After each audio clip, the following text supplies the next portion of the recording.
My name is Adalba, and in this video, I'm going to be taking you through the essentials of raising a happy, healthy dog right from day one.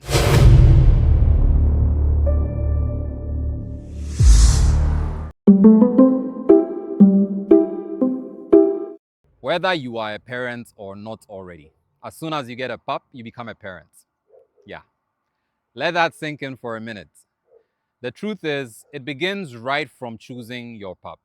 You have to reflect carefully on your lifestyle, where you live, even the country where you live, before selecting a dog. And the good thing is now you have the internet, so you can go online and then you can find all the information you need about any dog breed. It doesn't matter what the breed is, make sure you have the information and make sure you try to match it with your lifestyle and see if the choice makes sense before you make the choice. It's important to understand all the various stages of development of your dog. So without information about the breed and its personality and temperament, it's going to be difficult to have that full picture, right? Look up any breed that is offered to you. Find the information, look at your lifestyle, make the choice, go get it, and then come back and see me.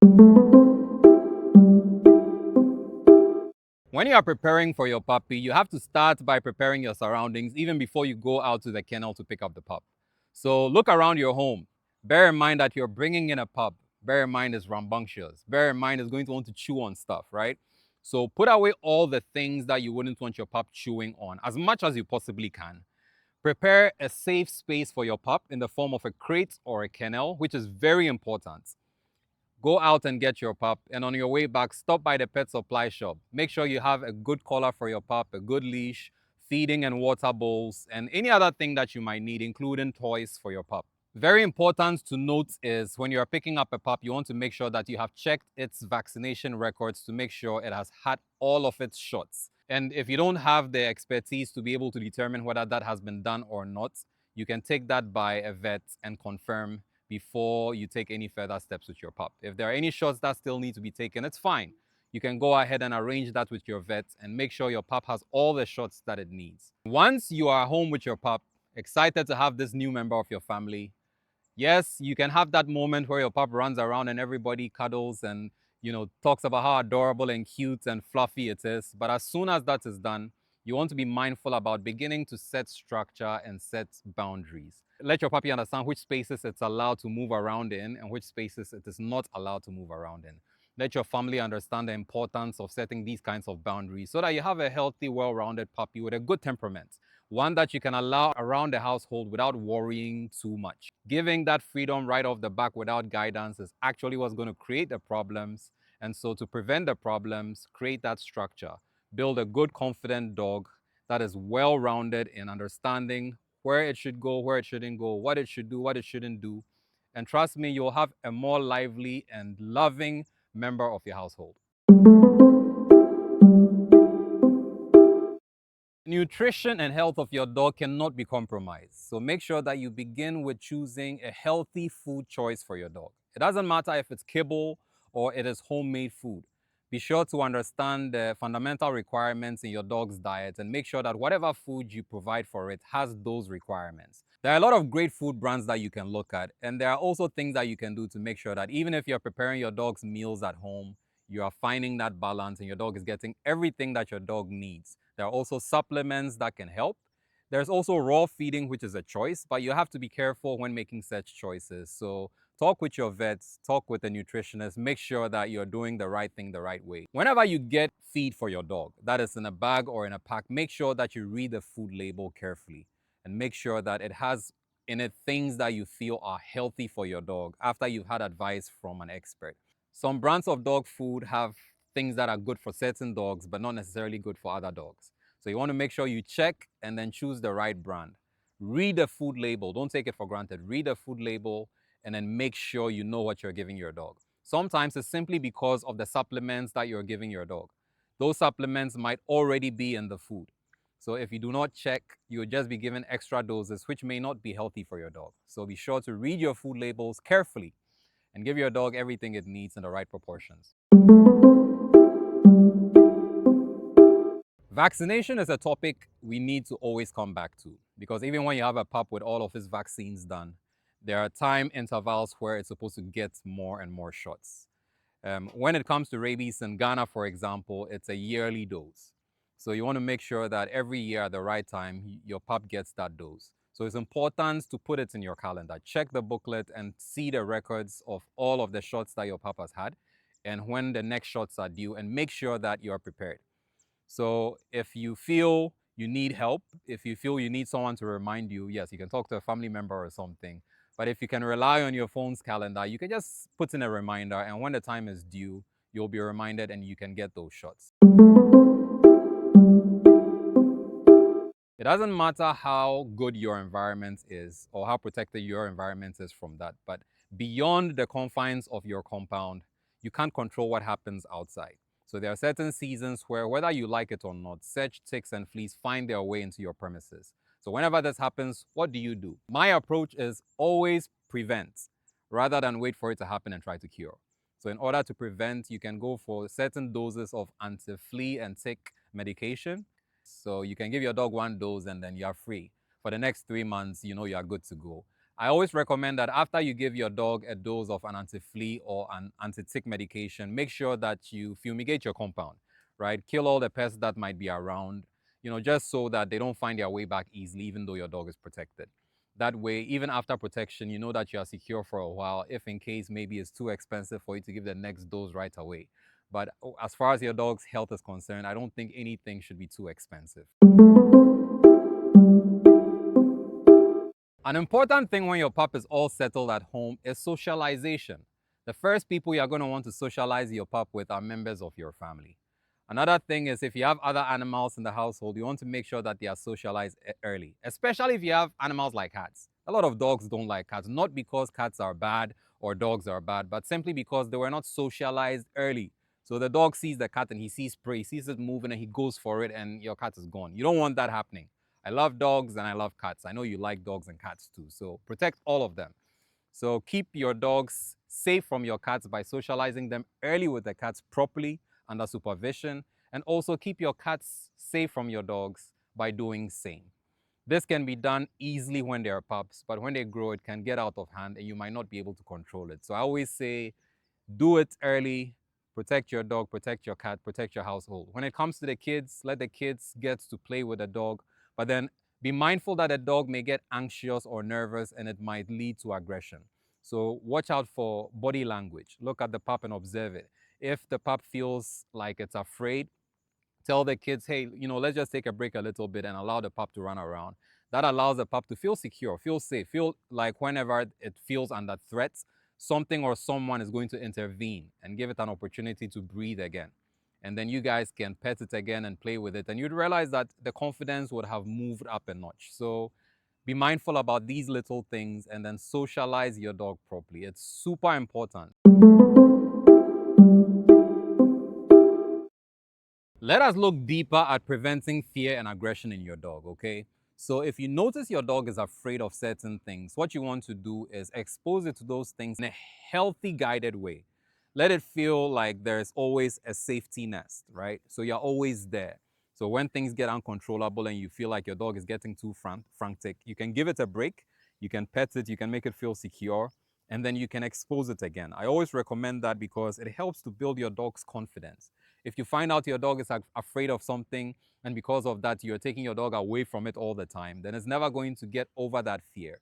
And so there's not going to be any progress in its development, is there? So just try to make sure that when you expose it, you're doing it in a healthy manner. You're mindful that too much is too much, and you're trying to give it breaks in between and then giving it that reassurance that you're always here and nothing bad is going to happen to it. Looking at aggression is also vital, because you might realize that there are certain things that your dog gets aggressive about. Certain body parts that you touch or see certain objects, it starts to get aggressive, or people move close to it and it starts to feel insecure and get aggressive as a result. You want to prevent those things early. Nip them in the bud right away. Don't wait for it to get out of hand. As soon as you spot them, start to take steps to rectify them. And if you feel a bit overwhelmed, even after you've done research, you can get help from a dog trainer like me, and we'll be happy to help you solve those problems early.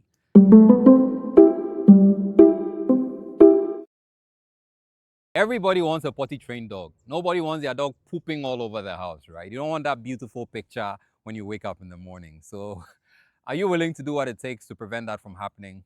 I hope the answer is yes. Getting your dog comfortable in a good crate is the first step to getting a well trained dog when it comes to potty training. If your dog doesn't have that limitation, then what stops it from pooping anywhere? You need to make sure that you have that confined space to create a regular routine so that your dog understands that, okay, when I come out from the crates, first thing I want to do is pee or poo or whatever. And whenever I come out, I'm taken to a particular spot to do that morning, afternoon, and evening. So the more I do this, the more it becomes naturally a part of how I do my stuff. So this is the habit you want to create in your dog physically and also mentally. If you take it for granted, as soon as your dog poops in the wrong spot, he's beginning to learn that behavior and you want to avoid that. So please, you need the crates. Once you have the crates, you need to work on that schedule that I just spoke about and be mindful about it. A tip is dogs are usually likely to poo and pee after they have eaten, within a short period of time after they have eaten, right? So in the morning, after you give your pup its meal, expect something like that. So be ready. So take it to that spot and then wait patiently. And as soon as it does its business, you can allow it to run around and play.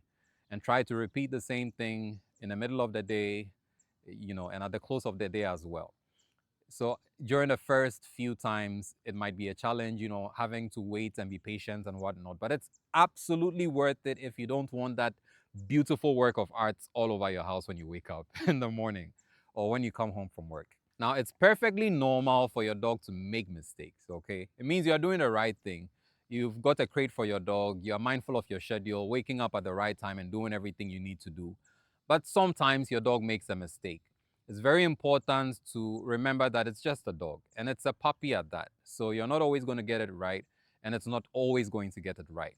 So don't punish it when it makes those mistakes. Just accept it as a normal part of its development and just keep doing what you've been doing properly.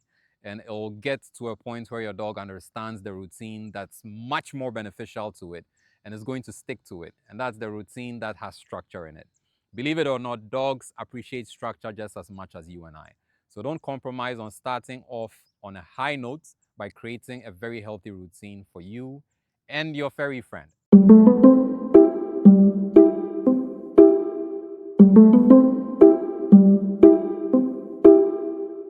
So now your pup is settled, you have routine, you have structure, and all of those things. The next most important thing, of course, is the relationship. And how do you build this relationship? Well, you want to be mindful about something that's very important. In your household, your children know who daddy is. Your children know who mommy is. When your children want to go out and daddy says no, they don't get to go out, do they? If they want to eat ice cream and mom says, no, it's not time to eat ice cream, they don't get to eat ice cream, do they? So you have to introduce your dogs to that kind of mentality that there is law and order and that someone is in charge. So you have to be intentional about how you build your relationship with your dog. The friendship part of it is the easiest part because it's cute, it's fluffy, so you would play with your dog, you would interact, you rub its belly and have good times with it, and it automatically sees you as a friend and a companion. But taking that to the next level of seeing you as a leader and a guide and an authority figure is also just as important. So one way of easily accomplishing that is beginning to introduce your dog to some basic obedience structure. So teach it how to walk on the leash properly. Be the one to introduce your dog to the leash, which most likely is going to be uncomfortable with at first. It's going to be so furious when you put it around his neck, like, are you trying to kill me? What are you guys trying to do? Or it's going to be afraid. It's going to be pulling away like, oh my God, they're about to kill me. They're about to. You don't want your dog to have the security that nothing is going to happen to it from a stranger. So make sure you are the one who introduces your dog to the leash. Once that is taken care of, you want to also start to introduce it to some basic commands. So, teach it to respond to its name, teach it to sit, teach it to lie down, teach it to stay, let it understand what a free command is. It's going to help you to basically be able to guide your dog in ways that's going to form some kind of communication between you and your dog, and a relationship that has to do with structure and hierarchy. And who's at the top of that relationship? Most important, you are. And your dog needs to understand that. So once you accomplish that, then you are off to a great start with a dog that can become a champion in a dog show or whatever it is, right? Or just a dog that generally listens and makes life easy for everybody, or a dog that you can just show off with to your friends and whatnot. And who wouldn't want that, right? Yeah, good boy, good boy, good boy, good boy. There are certain common behaviors that you may spot in your dog that you would want to manage as early as possible. Some of them are biting, unnecessary barking, and jumping randomly. When you're ready to go to work, then, there you go. Your dog is all over you. There's mud all over your attire, and you have to go in and you have to change and come back out. So you want to make sure that you manage these behaviors as early as possible whilst your dog is still a puppy. Get some help, get a trainer to come in and guide you, and then try to rectify these things early. Sometimes you can be lucky and your dog doesn't have any of those issues and it's a perfectly behaved dog and it's easy for you to just groom it by yourself and all that. But sometimes you're not. Sometimes your dog is doing too much and you just need help to manage such behaviors. It's perfectly normal. I personally always like dogs that offer a lot and then you help them to tone it down rather than dogs that are too reserved, and sometimes you have to go an extra mile to encourage them to do something very basic. Grooming and hygiene are crucial for your dog. Bathing your dog, brushing it, trimming its outgrown fur, preventing matting, clipping its nails, cleaning its ears, brushing its teeth. These are all super important. And they also come with other benefits. If you're grooming your dog, you're getting it used to touch all over its body, sensations all over its body. So it's used to people holding its paws, lifting them, and whatnot. So the more it gets used to that from an early stage as a puppy, the easier it is to groom your pup when it's older, or the easier it is to get your pup handled by a vet or somebody else when you take it to the vet. So try and do those things quite regularly. You don't have to do them every single day. Sometimes you don't even have to do them every single week. You can have a fixed schedule, maybe every 2 weeks, where you give your dog a thorough grooming, depending on your surroundings, of course. So some people might require grooming a little bit more frequently. So just be mindful about your surroundings when you factor in your schedule, and you'll be fine.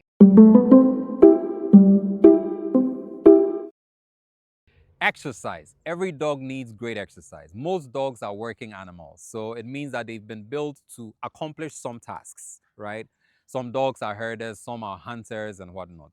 So naturally, they always have assignments, they have work to do. So when you have your dog at home without giving it work to do, it gets anxious. Sometimes it's bored, sometimes it's even depressed. So you want to make sure you have some healthy routines to introduce some form of exercise. And sometimes you can do this with the help of toys that you can use to play with your dog. And there are certain toys that make it easy to play with your dog than others. So you can look into all of that and you can find ways of spending time with your dog, getting your dog to be active, getting your dog to exercise without you necessarily tiring yourself. It could be a walk together, it could be a jog together, or you could just be standing there throwing a toy. Your dog runs to fetch it, runs back, a lot of exercise. And then you throw it again and it runs to fetch it, runs back, more exercise. And you're just chilling, probably chewing on some kebab or something. So just find a way to get your dog exercise. It's good for his mental stimulation as well. It's going to help your dog to be sharp, ready to go when it matters. And also, it helps with its temperaments in general. So if you have a protector and later on you want to give it some training and protection, you're preparing it to succeed. So please keep your dog active, keep it exercised. Sometimes there could be an accident or something. And with an exercised dog, you have a dog that is rigid, that's strong enough to take it, strong enough to handle the impact of whatever collision, whatever accident, whatever fall, much, much better than a dog that isn't exercised. So please, please, please try your best to exercise your dog. I see a lot of chubby dogs, owners want their dogs to eat all sorts of meat and grow plump and whatnot. It is not healthy. It is not healthy. And such dogs would usually, die of some illnesses, heart attacks and whatnot. And you don't want your dog to have to deal with that. Come on, it's a dog. Let it run. Let it go out there into the field. Let it chase something. Let it have some exhilaration. Let it feel alive. Okay? And sometimes it can be to your benefit as well. A run with your dog can do you so much good yourself. So please, let's find a way to have an active lifestyle with our dogs.